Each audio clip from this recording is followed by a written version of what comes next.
I have an esteemed panel of professors with me. I would like to invite Professor Samir Bakshi, Dr. Nehal Khanna, Dr. Amit Janu, Professor Gulia, Professor Rekhi, Dr. Smita Kayal, and Professor Anand Raja to the panel.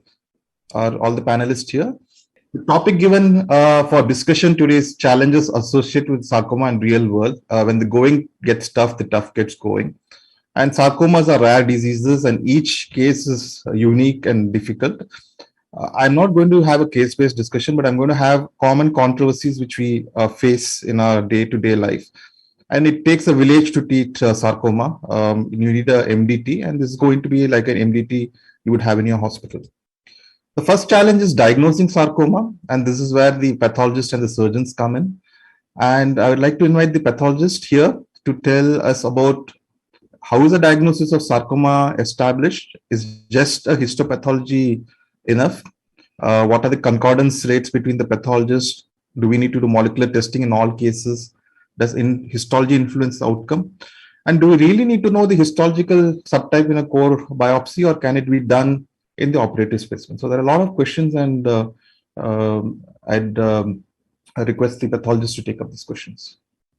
Thank you, Dr. Venkat, for putting up these very pertinent questions. Would you prefer me to answer one by one or all at the same time? We answer all at the same time. Just cover. Right. Yeah. So this is just like one of my slides that I do for the presentation. How do we establish a diagnosis of sarcoma? So it's essentially based on integrating the clinical imaging and, importantly, the histopathological findings. And when I say histopathological findings, we integrate with our good friends of ancillary testing like immunohistochemistry and molecular testing in a subset of cases. All the ancillary investigations are driven, morphology based in a clinical and radiological scenario. So the core biopsies are enough. There's a bit of a speculation about fine needle aspiration cytology in attempts to make a diagnosis of sarcomas, but there's not too much evidence. It's only in certain centers who have an access to ancillary techniques on cytology specimens, and that's one of the reasons of the discordances or errors that can happen in the primary diagnosis, which can influence the treatment and final outcomes. So FNAC is essentially restricted to dealing with metastatic and recurrent lesions, and there's limited experience with the experts on fine needle aspiration. So the core needle biopsy constitutes the diagnostic gold standard for establishing a diagnosis of sarcoma, and 2 to 3 cores which are representative are good enough. If you have a large lesion, I think imaging can help in yielding a more representative biopsy material. Now, trying to answer your question of concordance between the pathologists, we know sarcomas are complex and heterogeneous tumors with more than 200 entities in tumors and more than 80 sarcomas. We have 1/3 of these sarcomas with their molecular signature, kind of a complex scenario. And so it's been seen how much, the concordance between the general and the specialist histopathologist. When I say specialist, it's not like somebody who's very, very knowledgeable, but who's been very active in the MDTs, sees a lot of cases on daily basis, and interacts very much, in terms of the management of sarcomas, because we know that what our diagnosis is going to lead to. So this is a very pertinent paper that you just, brought out on the screen by Ray Coquard. And in fact, we also had our study in 2007. That was one of the first dissertations I did with my student, Dr. Renuka, and we found that there are significant discordances between the reporting in sarcomas, when you look at the general pathologist versus the oncopathologist, and also in the specialists. So that was a very startling figure that we had 60% major discordances. Now, when I look at this brief results that you have highlighted here, we can see that you've tried to look at into how many cases or percentage of cases the diagnosis change from benign to malignant, malignant to benign, so on and so forth. But more importantly to address here is with respect to the management. So when I say management, it's not only in terms of the typing of sarcomas, but certain deficiencies that can happen. Now we have Ashish here, and who will know that, how much margins are important in sarcomas, which can be missed apart from the diagnosis, which can be associated with errors. Then you can have scenarios related to missing grades. I say my residents' tumor size is such an important parameter on grossing and images that could be missed. So these were kind of the factors when you looked at totally about 60% cases were associated with these major discordances or deficiencies in our paper in IGC that we published in 2017. And likewise, we've seen across the world that there are a lot of in terms of the diagnosis with related to management errors that happen in the diagnosis of tissue tumors, including sarcomas. So one of the reasons of misdiagnosis in terms of the labeling was attempts to make diagnosis on FNAC, which of course in the, people call something as round cell tumor. That is not enough. You have to substratify, be it Ewing sarcoma or rhabdomyosarcoma, and so on and so forth. So these are the couple of issues that show up in terms of the reasons for discordances that are associated. In an oncopathology center, your colleagues can discuss with you, because I see soft tissue tumors are seen across all DMGs. Be it, we have the bone and soft tissue, but you have the head, neck, chest, and GI. So there are discussions that can happen that brings down to the level of errors that can happen. So that's one important thing. Now, looking at the what is the role for the, because you've clearly elucidated the role for an experienced pathologist, what is the role of molecular testing? Would you recommend molecular testing for all your sarcoma patients, or are you confident based on your histopathological diagnosis? Yes, so that's also a very, very pertinent question you put in. And now the way you've shown the slide here, sarcomas are classified based on their lineage. So there could be adipocytic, fibroblastic, or neural tumors. There are certain scenarios, and a lot of times, you will see the histopathologists wanting something more objective in terms of immunohistochemistry. I'd just like to bring briefly, before I come to molecular testing, for objectively classifying, for example, round cell tumors. So you have an rhabdomyosarcoma, you can base your diagnosis with the help of myogenian, desmin, and MyoD1. Similarly, Ewing sarcoma with NKX 2.2, MYC2, and stains like that. So immunohistochemistry is a very, very good, in daily practice of sarcomas, and I don't call actually it as a ancillary testing. Now, coming to your question on molecular testing, it's mostly morphology driven in a clinical scenario. So we don't need molecular testing in all cases. For example, you have a diagnosis of fibromatosis in a clinical, a large tumor, maybe, slow growing, and you have fibroblastic proliferation. We do just beta-catenin and SMA. That's enough maybe for a diagnosis of fibromatosis. Of course, it has a genetic signature, CTTMB1. So we restrict to that in certain situations. But importantly, molecular testing is mostly in round cell tumors is one of the scenarios I can say.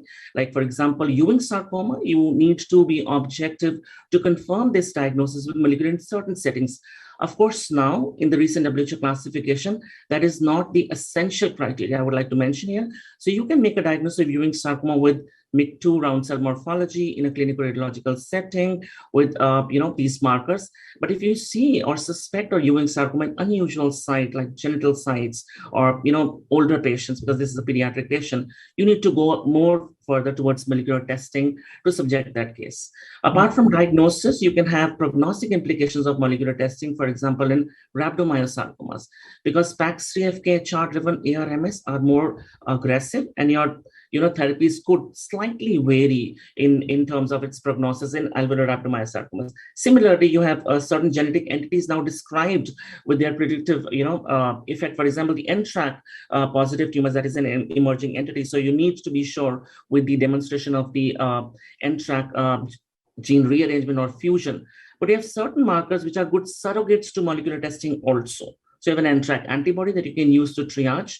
You have a SYT-SS6 antibody, which actually is a mirror towards the SYT-SS6 fusion in synovial sarcomas, which is a chemosensitive. And of course, we know just the success story in terms of, not only diagnosis, but also its prognostic implications. We've had a good session on the, just to look at how, important the diagnosis with the markers and molecular testing is, because it influences your treatment in a major way. Thank you, Dr. Rekhi. I think that was very comprehensive. The first challenge is to ensure that you get a good pathologist, try to get a second opinion. And everybody needs a good core biopsy. FNAC is not sufficient. You need to do IHCs. And the decision for molecular testing is depending on the clinical scenario and the prognosis. Moving on to the next part of the discussion, the next challenge is imaging. Obviously, after pathology, we would prefer imaging. And I would request Professor Amit to give us an idea as to what is the preferred modality. Is there a role for PET-CT? Can you predict the histology?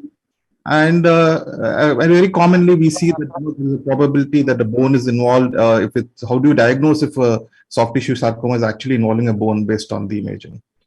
Yeah. So what we see that if we talk about which imaging modality is preferred, so most of the time when a soft tissue sarcoma is diagnosed, it is usually by palpation, and subsequently it will follow an ultrasound. But the imaging modality of choice will remain the MRI.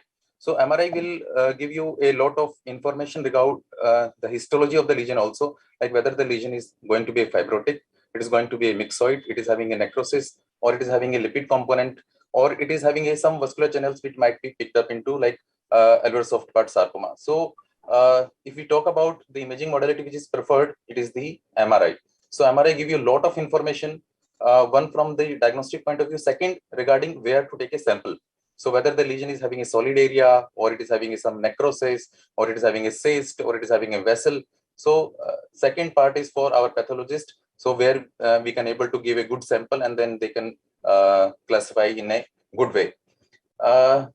Second question is that the role of PET-CT in staging and response assessment. So loco-regional staging, if we talk about, it should be only MRI, because that is the best amount of information we can get out of it. Second thing, okay, I will not agree with this paper actually. The thing is that it is comparing a loco-regional MRI with a whole body CT scan. So a whole body CT scan is extending from a skull base up to either lower part of the thigh or up to the toe. And MRI is just, it is a loco-regional, whether it is of a tumor of a thigh or a tumor of a leg. So we cannot compare head to head these. Hello. Would you recommend for staging in soft tissue sarcoma? Yeah. So the thing is that now, whole body MRI should be given equal importance, and we are seeing that there is a major role of whole body MRI that is coming up. So if it is an MR with fused PET image, it is better as compared to only PET scan. But definitely we cannot compare a loco-regional investigation with a whole body investigation. So definitely it will upstage, because I have read this paper, and it has not picked up any loco-regional disease extra as compared to MRI, or any metastasis as compared to CT.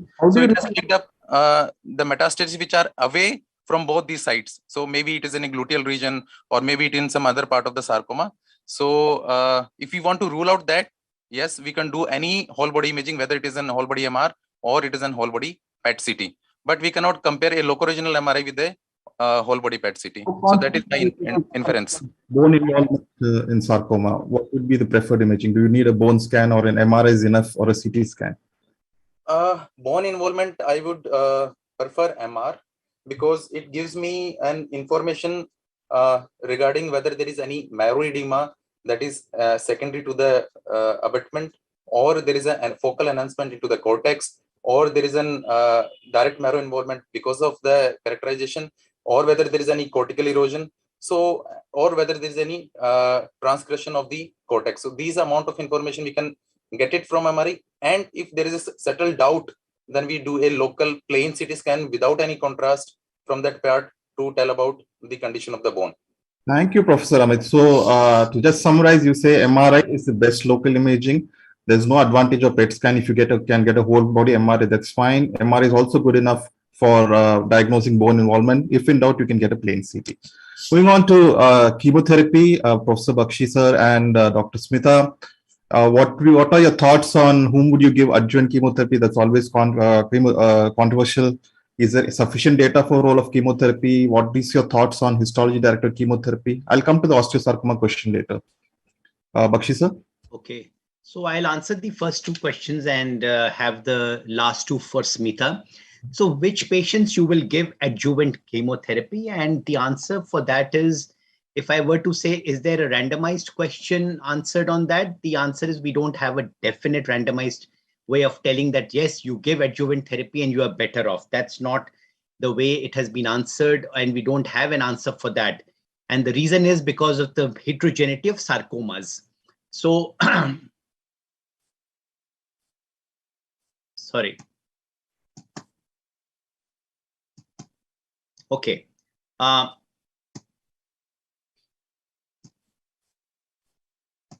trying to start my video. Hello, can you hear me now? Okay. You're clear. Yeah, sorry. So the answer is that I would give adjuvant chemotherapy in high-grade sarcomas, which are known to be chemosensitive, which are more than 5 centimeters and deep-seated. I would like to make a statement here that in my practice, if I have a tumor which is less than 5 centimeters, let's say 4 centimeter tumor, and the patient is young, a synovial sarcoma, 4 centimeter tumor in a young patient, I would still err on the side of giving chemotherapy. I would go further in saying that if there was a 7 centimeter tumor at the age of 65 or say even sometimes 63, I may just err on the side. I think, sir, we lost you.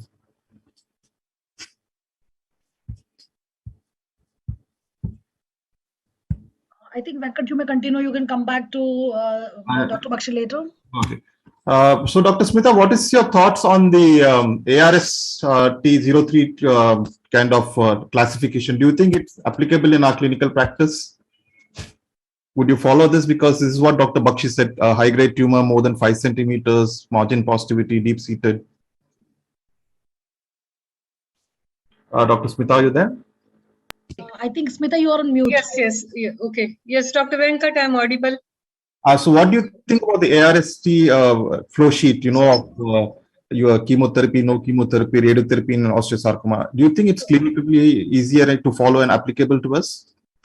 Yes, this is the same criteria we do follow, as sir said, a deep-seated tumor, deeper than the investing fascia, more than 5 centimeter tumor, high-grade tumor in extremities and trunk, and in a younger patient. So as sir said, we also tend to err to give adjuvant chemotherapy, though the data we know is conflicting about the role of adjuvant chemotherapy in soft tissue sarcoma. But for this subgroup of patients, we'll give ifosfamide and adriamycin-based adjuvant chemotherapy. This is the Lancet paper which shows that this protocol does work effectively. And although this MAC meta-analysis is controversial, but still has shown some benefit.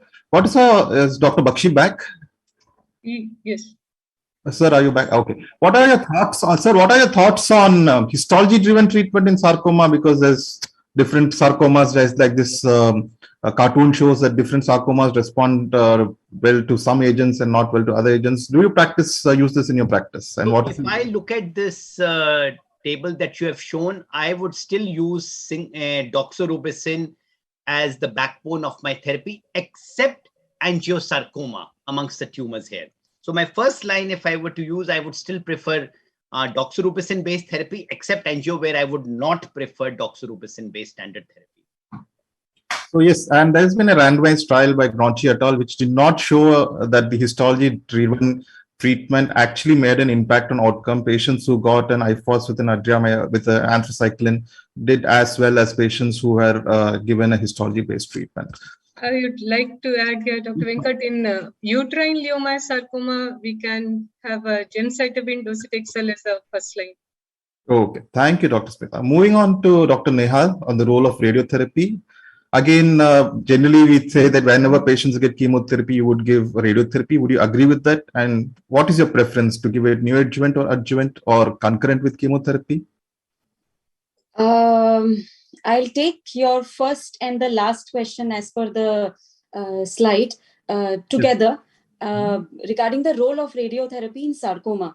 As far as the randomized evidence goes, the Rosenberg, the Yang, the Pistas paper, it favors the use of radiotherapy. And that time it was mostly adjuvant radiotherapy that was offered. In the last 2 decades, we have had certain retrospective and prospective studies, though non-randomized, that have suggested, including the ARST332, that in a select subgroup of patients, we can avoid radiotherapy. So what is this select subgroup of patients? Small, superficial, low grade, completely resected with optimum margins. In certain histologies like atypical lipomatous tumors, we would err towards not giving RT even if it is R1 resection. When you're, putting a tick mark on all these criteria, it is extremely important that we should not forget about 2 more criteria that are generally not mentioned in the publications and which is very much relevant to our scenario. And the first one I would say is you should be sure that your patient will be compliant enough for regular follow-up. And the site should be such that the local recurrence, if at all it happens, will be picked up on time and the second surgery will not be morbid. If you look at the ARST332 data, so more than 5 centimeter high-grade tumors, they have given radiotherapy, be it pre-op or post-op. For low-grade, less than 5, completely resected, yes, we can safely avoid RT. In low-grade, R1 resection, if you remember the numbers of this ARST paper, out of 18 patients who were R plus but low-grade tumors, 20% had local recurrence. I mean, do you think this is acceptable? Out of these 20%, 3/4 were salvageable, 1/4 was not salvageable. In patients who are less than 5 centimeter high grade and R0, the local recurrence was 10%. So, we have to really read this paper, not just once, but multiple times with a pen and paper. Consider these outcomes as very good. But when we have to implement this in our scenario, we have to really look at compliance also. Your thoughts on chemoradiation? Is it more? Does it give benefit? I would really recommend chemoradiation, but the problem with concurrent chemoradiation is such that patients do have toxicity, and because of that toxicity, we are not able to complete the radiation on time. There will be undue gaps. So what we do in adjuvant setting is we sandwich the radiotherapy between 2 cycles and the remaining 4 cycles of chemotherapy. Similar way we do it for neoadjuvant also. As medical oncologists, we worry that we lose dose intensity if we tend to sandwich chemo between RT. Exactly. I think if we don't implement it well, I would say, we can do it, concurrent chemoradiation. We don't want to lose out on dose intensity of chemo as well as of radiation. So I would say if you're doing it, you should just review these patients very well, use a very high-end technique of radiation like IMRT when you're planning these patients. Thank you, Dr. Nehal. I think we are short of time and I have to... thank you very much, Dr. Venkat. Colleagues, and they play an important role in sarcoma management. And yes. Dr. Ashish and Dr. Anand, as a surgeon, when do you want to operate? Before neoadjuvant chemo radiation or after? And the second question is, when do you do a lymph node dissection in sarcoma, and what is the role of pulmonary metastectomy in sarcomas? Probably Dr. Anand, can you take up the first question, and Dr. Ashish the next two? Yeah, so this is just an extension of what Dr. Nehal had said. Our preference these days seems to be going towards, we were big proponents of giving adjuvant radiation. From there we kind of moved quite a bit. Our preference currently is to give brachytherapy wherever feasible. So the dictum is brachytherapy for all. Only patients who are not candidates for the brachytherapy get radiation either as a neoadjuvant or adjuvant. In between neoadjuvant and adjuvant, our current preference seems to be to give off radiation in the neoadjuvant setting. We were very wary of giving neoadjuvant radiation and operating, but with increased experience, we've seen that the tumor kind of beautifully shells out. The margins are very clear. There is a very good zone in which you can go and resect.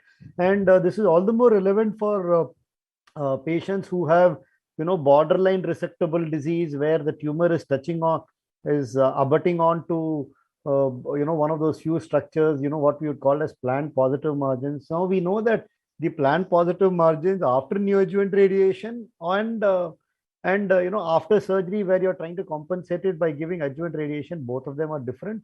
So our current protocol is to give brachytherapy for all patients who are suitable. If not suitable, neoadjuvant radiation and surgery. Very rarely adjuvant radiation. Thank you, Dr. Anand. Dr. Gulia, your thoughts on lymph node dissection and pulmonary metastectomy, because they're again very confusing. Thanks so much for including me. So I differ a bit from Anand on the practice of doing surgeries with respect to radiation. Post-op radiotherapy has been our standard of care, and we have pretty good results with that.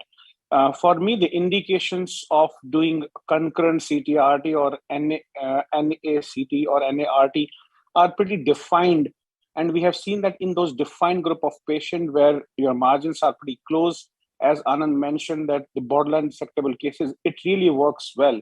It gives you that added advantage of resecting the tumor completely and increasing your R0 resection percentage, but otherwise we prefer post-operative radiotherapy. I completely agree with him that wherever feasible, I would, in apostrophes, add feasible, we would try to add brachytherapy because it is more cost effective for us. And we have great team with us, which has Nehal and Dr. Laskar. They're always ready for brachytherapy, but again, the indications are slightly different, and every patient is not possible to offer brachytherapy. Lymph node dissection is, for us, it's always elective, as we know that there are a group of sarcomas like angiosarcomas, epithelioid sarcomas, synovial sarcomas, rhabdomyosarcomas, which have high propensity for nodal disease, and hence the evaluation and staging will always include ultrasound of the regional domain for looking at them. We always will diagnose them with an FNAC, and hence if they're approved, and we go ahead with lymph node dissection, and we don't do prophylactic lymph node dissection in these tumors. And the last question was, Venkat, if you can come. Okay. So pulmonary metastasis, again, it's a very huge topic, and there are multiple combination permutations which arise. So simple dictum how we should practice is, if you have a patient who presents with pulmonary metastasis, we know that if patients have more than 4 bilateral pulmonary metastasis, the survival is less than 8%. Usually we gate these patients. We start with neoadjuvant chemotherapy if the histopathology is chemosensitive, and then try to see how do they perform. And then maybe attempt the resection as well as the metastectomy, depending upon how they have responded. If they have not responded well, then we know that the prognosis is extremely poor, and then we again redefine our treatment strategy based upon their response. In adjuvant setting, if they get metastasis, again, DFI, the disease burden, the location of the disease, all these factors will make a difference in assessing what sort of therapy you will prefer. But yes, if you can achieve R0 resections in pulmonary metastasis, you must always go ahead with them. Soft tissue sarcoma, SBRT in multiple recurrent lesions in the lung, or the locations where it is extremely difficult or morbid to do section, SBRT is coming up in slightly bigger way, and I think maybe Nehal can add a point on that. So in crisp, this is how I'll conclude. Thank you, Dr. Gulia. So last 2 minutes, relapse disease. It's always difficult.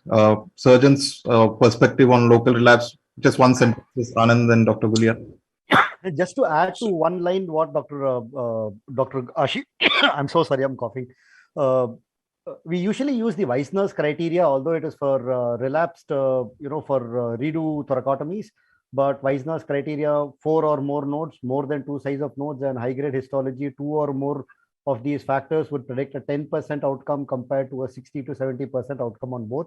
Local relapse, again, evaluate whether it's only local relapse or local with systemic relapse. Most sarcomas, when they have local relapse, are only local without systemic. If it's operable, see what is the appropriate surgery and operate and come out. If it is with systemic, then discuss in an MDT whether what line of chemotherapy to give, whether you want to operate before or after second line of chemotherapy. That will depend upon the number and site of metastasis. Thank you, Doctor. Last question to Dr. Bakshi. Sir, do you believe in second line chemo in metastatic relapsed sarcomas, and what agents do you prefer? So I do believe in second line chemotherapy and third line chemotherapy in metastatic sarcomas, because I believe that prolongs the survival. And at this time point, we have multiple agents. The sequence of agents is not important. You can use it in any sequence, and ultimately you will prolong survival as long as the patient can tolerate the therapy. I would like to add one more line of treatment to the algorithm that you had made. I would also add oral metronomic therapy in the standard algorithm beyond gemdosi, pazopanib, trabectedin, and I would add this as well based on our recent publication, which showed an equivalent PFS and OS compared to pazopanib. Thank you, sir. So thank you, wonderful panel. We could have discussed the whole day. The challenges, what we highlighted, are actually not all the challenges. There are many more challenges we need to tackle, but I'm sure the audience would have got a flavor of how the experts manage these patients.